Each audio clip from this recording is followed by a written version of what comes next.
Tensei Shitara slime Datta ken. A vast darkness stretched in all directions, thick and soundless. But fear did not take hold of him. If anything, curiosity stirred within. Silence wrapped around him like a soft, formless cloud, suspending him in a state of weightless uncertainty. He could not tell how long he had been drifting, seconds, hours, or even eternity. There was no sensation of a body, no heartbeat, no breath. Only thought, floating free in an ocean of nothingness. Then a whisper. No, not a voice. More like a ripple through his consciousness. Words without sound, forming meaning in his mind. Analyzing, compatibility confirmed. Beginning integration. A strange warmth pulsed through the void, spreading into the space where he assumed his body should be. The sensation was foreign yet oddly soothing, like a gentle current pulling him toward the surface of a deep lake. Before he could process what was happening, a flood of information surged into him, spiraling into his thoughts with an unnatural clarity. New species detected. Race, slime. The words left him stunned. A slime? The weakest of all monsters? How could that be? With a rush of awareness, he realized that the sensation of a body, limbs, fingers, even the simple act of blinking was entirely gone. In its place was something else, something amorphous. A strange flexibility, an elasticity that responded not to muscles or nerves, but to sheer will. He focused, and his form shifted slightly, molding and stretching at his command. The realization settled over him like a cold mist. He had died, and now, somehow, he had been reborn as a monster. The weight of this strange revelation settled over him like a thick fog. He had been reborn, but not as a hero, not as a warrior, not even as a human. A slime, the lowest creature in any fantasy setting. Still, there was no use panicking. He had to assess his situation.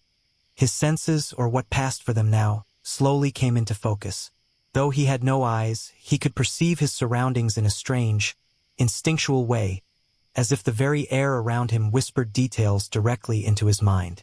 A vast cavern stretched beyond his limited reach, the air thick and damp, filled with a quiet stillness. But he wasn't alone. Presence, immense, ancient, and bored?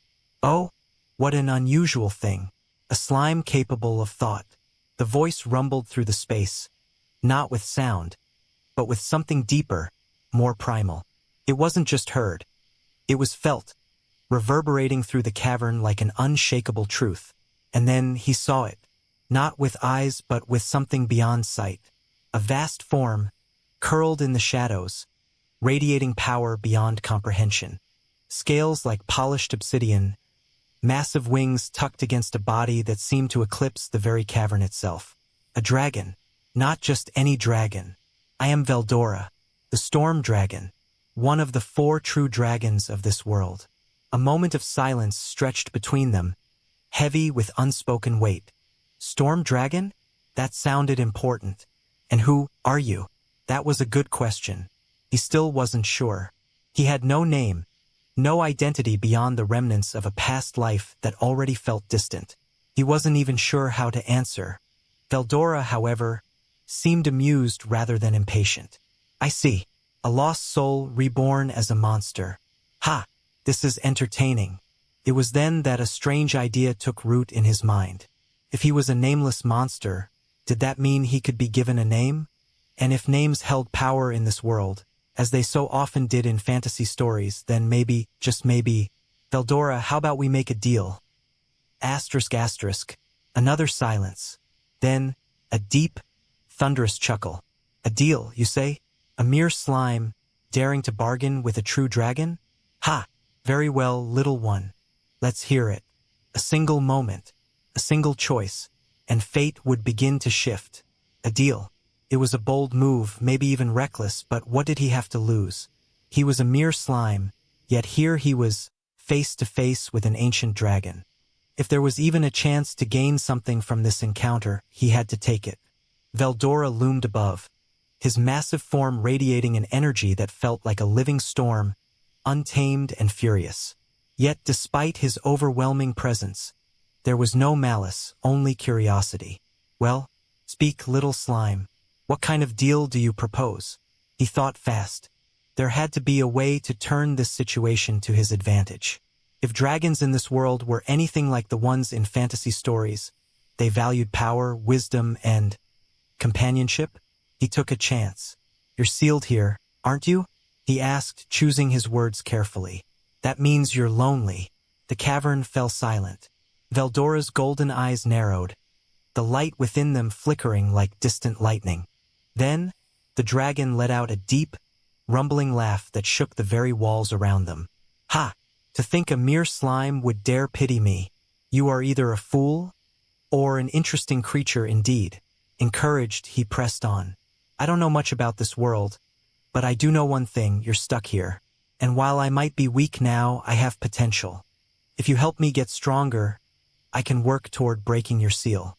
In return, you won't have to be alone anymore. How's that for a deal? For the first time in who knows how long, Veldora was speechless. For a creature as old and powerful as a true dragon, time had long lost meaning.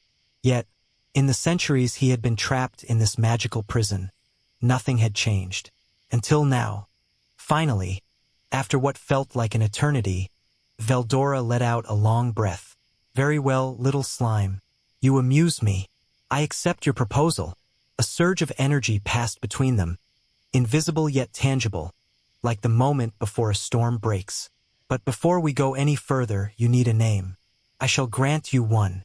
The slime tensed, or at least he thought he did. Names held power in this world. If he was going to be named by a true dragon, Veldora's voice rumbled through the cavern like a decree from the heavens. From this moment forward, you shall be known as Rimuru.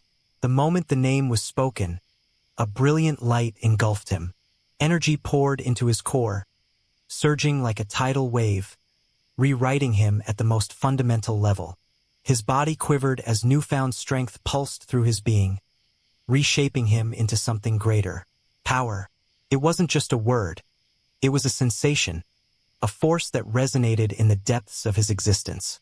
As the glow faded, he realized something had changed. He wasn't just a nameless slime anymore. He was Rimuru Tempest. And with that name, his journey had truly begun. Rimuru. The name resonated through his core, something deeper than mere identity. It was power, recognition, a force that settled into his very existence. He wasn't just some aimless slime anymore. He was Rimuru Tempest, named by a true dragon, and that alone had changed something within him. A rush of energy coursed through his gelatinous body, bringing with it an influx of understanding. His senses sharpened, his awareness expanded, and, most intriguing of all, a new presence made itself known within his mind. Unique skill, great sage acquired. A voice, not quite a voice, whispered within his consciousness, calm and emotionless yet undeniably intelligent. Analysis, complete. Additional skill, predator acquired. Predator? He focused, and in an instant knowledge flooded his thoughts. An ability that allowed him to consume objects, analyze them, and replicate their properties. That was insanely useful. If he could eat something and become it, that opened up a world of possibilities. He flexed, well, as much as a slime could flex, and tested his newfound ability. Extending a part of his body, he reached for a nearby rock, engulfed it, and activated Predator. Analyzing, complete. Minéral composition, basalte. No useful properties detected. Okay, not exactly thrilling, but it worked. If he could absorb a rock, what else could he do? Veldora watched with amusement. You have an interesting ability, little Rimuru. It will serve you well in this world. The dragon's words carried weight, but even more than that, there was something strange about how he spoke. The way he looked at Rimuru, as if something had changed. Say, Veldora, what exactly happens when a monster gets named? Veldora let out a deep chuckle. Ah, so you've noticed. Naming a monster grants them power, but it also takes magic from the namer. Of course, for a being as mighty as myself, such a cost is negligible. He grinned, flashing razor-sharp teeth. You should be grateful, Rimuru. You are now far more than a mere slime. And he felt it. There was something thrumming inside him now, something potent, waiting to be discovered. But even with all this, one question remained. So, how exactly do we break that seal? Veldora's expression darkened slightly. That is the problem. This is an infinite prison.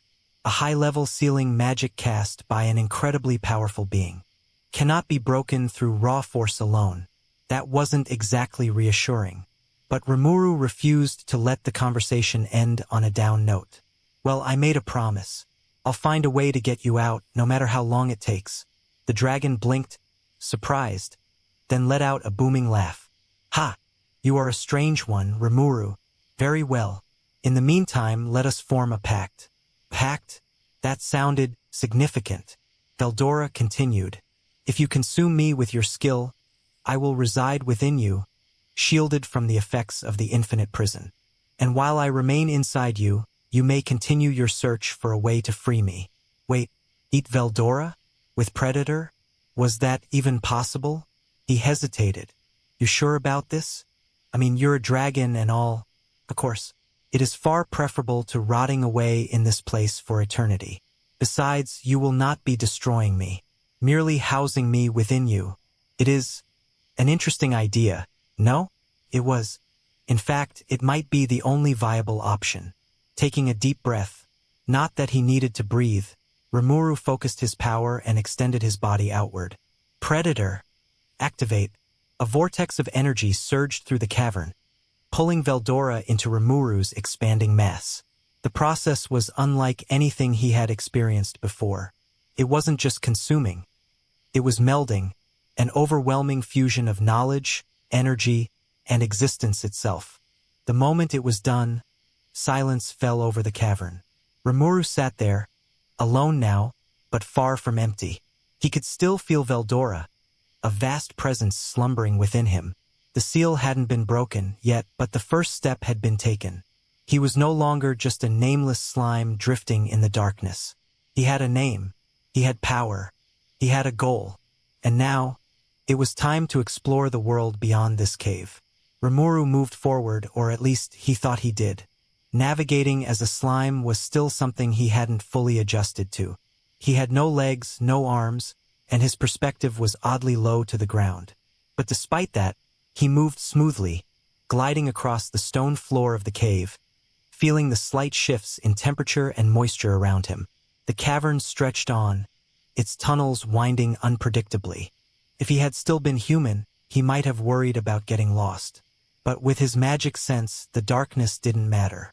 It was like having an instinctive radar, mapping the surroundings in his mind. Still, the cave wasn't completely lifeless. Faint vibrations reached him, a subtle movement in the distance. He paused, focusing. His magic sense flared, revealing several shapes slinking through the tunnels. Monsters. And unlike him, they weren't harmless slimes. He crept forward carefully, blending into the dim surroundings. His body flattened slightly, instinctively shifting to reduce visibility. A group of creatures came into view, monstrous forms with sharp claws and glowing eyes, their bodies covered in thick, armored scales. Giant centipedes. The way they moved, skittering across the stone walls with unsettling ease, sent a shiver through Rimuru's core, or at least, what would have been a shiver if he still had nerves. They hadn't noticed him yet. That was good. He could avoid a fight. Or, a different thought took root. What if he didn't run? What if he used them? His new abilities, Predator and Great Sage, had been given to him for a reason. He had no weapons, no armor, no real body to speak of. But if he could absorb creatures and gain their traits, then maybe he wouldn't need weapons. He steeled himself, or at least tried to. Slimes weren't exactly made for bravery. All right, let's see what I can do. He moved. Faster than the centipedes expected, he launched himself at the closest one. The moment of impact was strange. His body stretched and wrapped around the creature's armored exoskeleton, and instinctively he activated Predator. A flash of sensation. The monster melted into him, its very essence being broken down and analyzed. Analyzing. Complete. New skills acquired. Poison resistance. Paralyzing secretion. Rimuru froze. Did that mean? He focused, and almost immediately, something shifted in his body. A faint, almost imperceptible secretion formed along his surface. Something dangerous, something lethal to anything that touched it. A grin formed in his mind. This was useful. The other centipedes reacted at last, their beady eyes locking onto him, mandibles clicking in agitation. Too late. Rimuru lunged again, this time with confidence. One by one, the creatures fell, and with each new absorption he felt himself growing. Stronger, faster, more dangerous. By the time the last centipede twitched and went still, Rimuru was left in the quiet darkness, a realization settling over him. This world was dangerous, but so was he. The cavern was silent again, save for the distant echoes of water dripping from unseen stalactites. Rimuru sat still, letting the rush of battle fade. It had been a strange experience, his first real fight in this new world, and yet not once had he felt fear. Was it because he lacked a human body? No pounding heartbeat? No adrenaline? Or was it the sheer confidence that came with Predator? The knowledge that anything he devoured would only make him stronger? Either way, he had survived. And more than that, he had gained something. He tested his new abilities. Poison resistance was straightforward enough. His body now neutralized toxins effortlessly, making him immune to the paralyzing venom of the centipedes. But the paralyzing secretion, that had potential. Focusing, he willed his body to produce the toxic film again. The surface of his slime form shimmered faintly, an almost imperceptible sheen forming. If anything touches me now, it'll be paralyzed instantly. That was a terrifying thought. He had just turned his very body into a weapon. He let the secretion fade, no need to waste resources when there was nothing left to fight, and turned his attention back to the cave. If centipedes lurked in here, there had to be more monsters. And if there were more monsters, that meant more skills to absorb. The idea was exciting in a way he hadn't expected. In his past life, he had been just another ordinary guy, powerless in the grand scheme of things.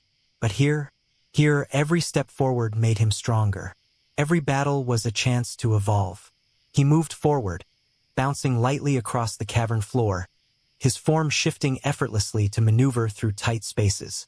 The tunnels twisted and turned, some branching off into narrow corridors, others leading into wide chambers. He had no idea how deep underground he was, but one thing was clear: this cave system was massive. And it wasn't empty. A distant rumble made him pause. It was a low, guttural sound, like the growl of a massive beast. He extended his magic sense, stretching his awareness toward the source of the noise. Something big was up ahead. Something powerful. For a moment, he hesitated. Charging into danger wasn't exactly his first instinct. But if he wanted to make it in this world, he couldn't afford to be weak. Steeling himself, he pressed forward. The tunnel opened into a vast chamber, illuminated by a faint, eerie glow. Strange minerals embedded in the walls cast a soft, otherworldly light, revealing the silhouette of a creature resting in the center of the room.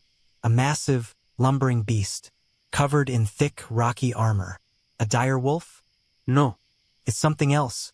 His magic sense pulsed again, and information flooded into his mind. Monster species, earth serpent. A giant snake, its body coiled like a living fortress, scales as tough as stone. Even at rest, it radiated an aura of raw, primal power. This was going to be tough. But if he won, if he absorbed it, there was no telling what kind of abilities he would gain. The earth serpent stirred, its glowing yellow eyes snapping open, locking onto him instantly. For a moment, neither of them moved. Then the snake struck. Faster than anything that large should be capable of, its massive head lunged forward, fangs bared. Rimuru reacted on instinct, flattening his body against the ground, the serpent's attack missing by inches. The sheer force of it sent a gust of wind howling through the chamber. "All right, big guy, let's see what you've got." This was no mindless centipede. This was a real fight, and Rimuru was ready. The earth serpent coiled tighter, its body shifting with a slow, deliberate motion, muscles rippling beneath its thick, rock-like scales. It wasn't just some dumb beast. It was watching him, studying him, waiting for an opening. Rimuru had no heartbeat to race, no lungs to gasp for breath. But if he did, this would be the moment where tension filled the air. And then, in a blur of motion, the serpent struck again. This time, Rimuru was ready. He launched himself sideways, his body stretching unnaturally as the massive fangs crashed into the stone floor, cracking it upon impact. Dust and debris flew into the air, but Rimuru had already shifted again, bouncing up and over, repositioning himself in an instant. "Damn, you're fast for something that big," the serpent hissed, its glowing eyes narrowing. Its tail lashed out, a blur of power whipping toward him. He didn't dodge this time. Instead, he activated Predator. The moment the attack connected, his body absorbed the impact, and more importantly, he began devouring the part of the serpent that had touched him. A deep, guttural roar shook the cavern as the earth serpent jerked back, its tail partially missing, already being broken down inside Rimuru's core. Analysis in progress. He didn't have time to wait for the results. The serpent reared back, fury radiating from its massive form. Its mouth opened wide, a deep glow forming in its throat. A breath attack. He had a split second to act. Rimuru shot forward, propelling himself at the serpent's face just as the blast erupted. Heat seared behind him, a wave of compressed energy obliterating the ground where he had been.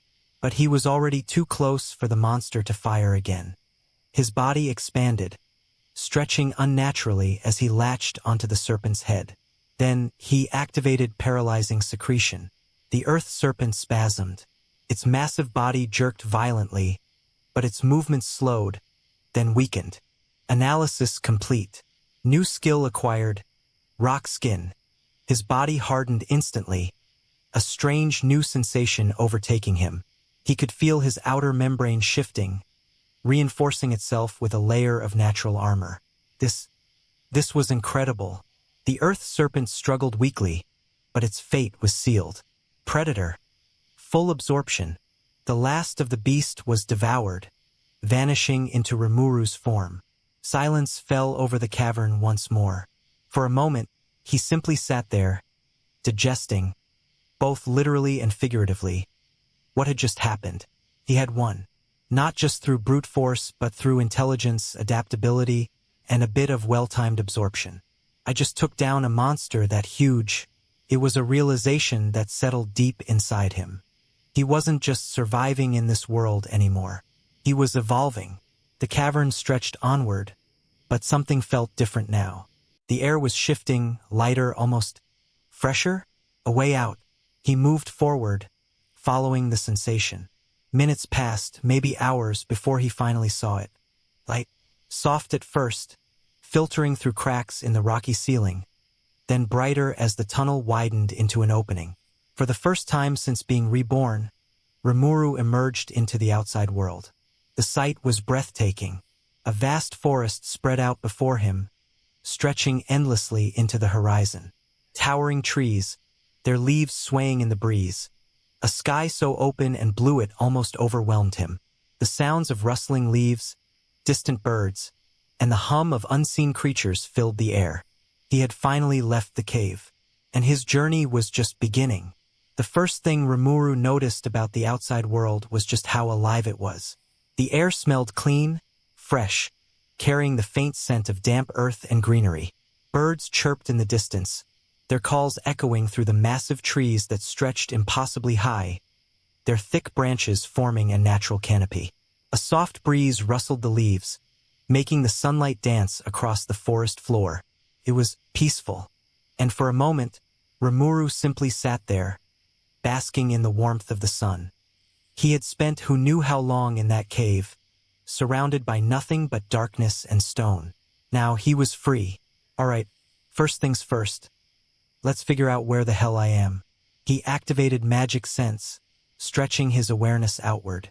It was still a strange experience, sensing without eyes, but it had already proven invaluable underground. The world around him unfolded in his mind. Trees, rocks, streams, small animals scurrying about, and further ahead something larger. Humanoids, people.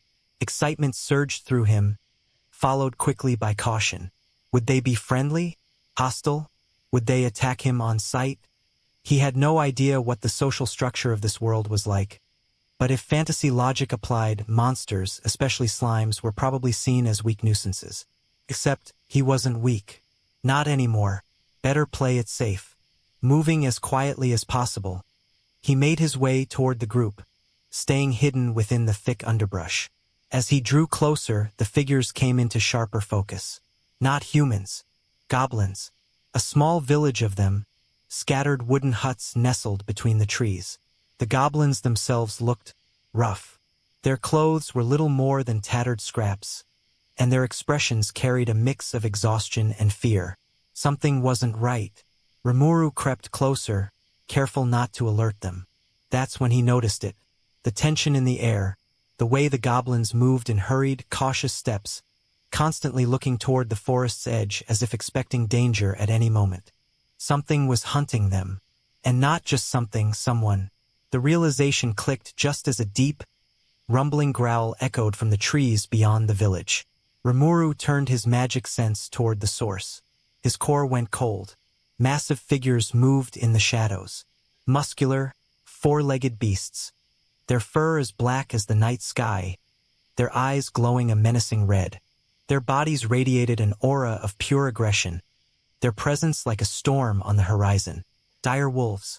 And not just a few, an entire pack. The goblins wouldn't stand a chance. Rimuru had two choices. Stay hidden, let things play out, or step in. Hadn't he just promised himself he wouldn't live passively in this world? Decision made. The first direwolf lunged toward the village. Rimuru moved faster. A blur of motion, then impact. The direwolf's massive jaws snapped shut, but Rimuru had already shifted, wrapping himself around its snout before it could clamp down. The beast howled, thrashing wildly, but Rimuru held firm. Paralyzing secretion. Activate. A second later, the direwolf's body stiffened, legs locking as its muscles seized. It hit the ground with a dull thud. Silence fell over the battlefield. The other wolves halted, their glowing eyes locked onto their fallen packmate. The goblins stared, wide-eyed, their fear now mixed with something else. Shock. Who is that? One of them whispered. Rimuru let go of the paralyzed direwolf, his body shifting back into its usual round shape. He turned toward the rest of the pack, their leader standing tall at the back, its eyes filled with fury. This wasn't over. The alpha stepped forward, muscles coiled like a drawn bowstring, its presence towering over the others. Rimuru could feel it. This one was different, smarter, stronger, a monster with pride. And now it saw Rimuru as a threat. The alpha let out a low growl, then, without warning, charged. Faster than the others, faster than anything that size should be able to move. But Rimuru was faster. Predator. Activate. The world blurred. The alpha's attack never landed. 1 second it was lunging, massive claws extended, fangs bared. The next it was gone. Silence. The pack froze. Then, as one, they lowered their heads. Submission. Wait, did I just... Rimuru didn't even get to finish the thought before magic sense flared. Something was happening inside him. The power he had just absorbed from the alpha. It wasn't just strength. It was dominion. A sudden howl tore through the air, deep and resonant, vibrating with authority. And then, something clicked. He hadn't just won. He had become their leader. The remaining direwolves lowered themselves even further, tails between their legs, waiting for his command. The goblins, too, knelt, their eyes filled with awe. Great One, please, grant us your protection. And just like that, Rimuru realized he had done more than just defeat a pack of monsters. He had just united them, not as enemies, as followers, as his people. A leader is born. The weight of the moment settled over Rimuru like a silent tide. The goblins knelt before him, their eyes filled with something he hadn't expected. Hope. The direwolves, once enemies, now stood obediently, their bodies lowered in submission. He had stepped into this situation on instinct, but now there was no denying the truth. He wasn't just some wandering slime anymore. He had become their leader. But leadership came with responsibility. The goblins were in terrible shape, weak, starving, barely surviving. Their homes were little more than patched-together huts, their weapons crude and brittle. If another threat like the direwolves came along, they wouldn't last long. Rimuru turned to the goblin elder, an old, frail figure with a hunched back and wise, weary eyes. "Tell me your situation." The elder bowed his head. "Great One, we have long lived in fear of the direwolves. They would raid our village, taking our food, our people. But now, thanks to you, we are saved."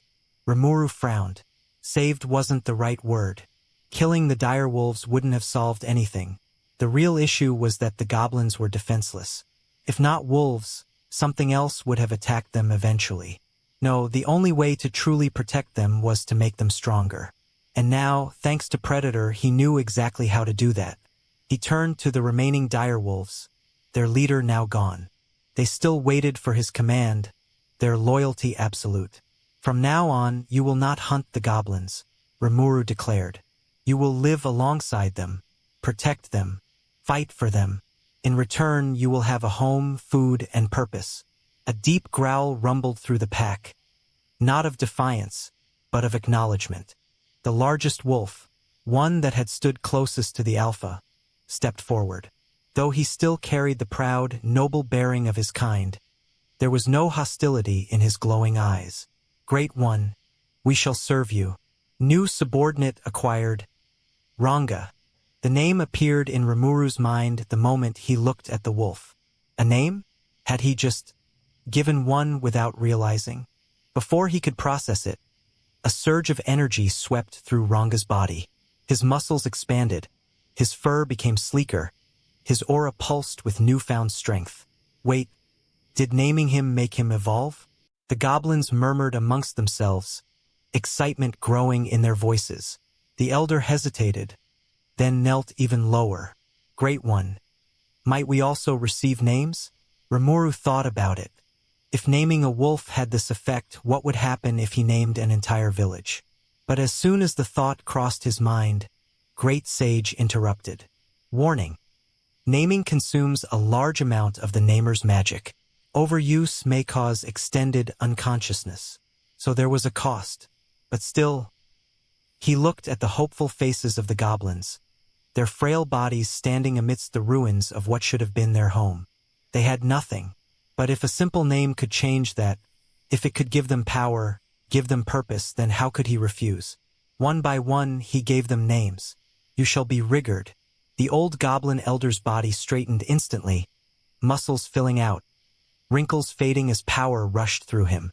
"You, Rigord's son, your name shall be Gobda." The young goblin barely had time to process it before he too changed, growing stronger in an instant. And on it went. One after another, the goblins evolved before his eyes, their small, frail forms transforming into powerful, warrior-like figures. Their ears grew sharper, their posture straightened, and an unmistakable strength radiated from their newly strengthened bodies. When the last name was given, Rimuru barely had time to acknowledge the results before his vision blurred. Magic energy depleted, entering recovery state. Then darkness, a village reborn. When Rimuru woke, the first thing he saw was Rigord's new face, sharp, strong, almost regal. "Great One, you have awoken," Rimuru groaned. "How long was I out?" 3 days, Great One. 3 days. Apparently, naming an entire village took a lot out of him. But as he looked around, he realized it had been worth it. The goblins were no longer the weak, ragged creatures he had first encountered. They were strong now, brimming with energy, moving through the village with a purpose. And the direwolves? No longer just beasts, they were partners. Thanks to Ranga, the goblins and wolves were already working together, hunting, gathering, rebuilding. What had once been a struggling, dying village was now his. Rimuru let out a sigh. He had started this journey with no real goal, just trying to make sense of his new existence. Now he had people relying on him. A home to protect, a future to build. "All right," he said, stretching his gelatinous body. "Let's get to work." The goblins and direwolves gathered before him, waiting for their leader's words. Rimuru looked at them all, his people, his first people, and with that, the village of Tempest was born.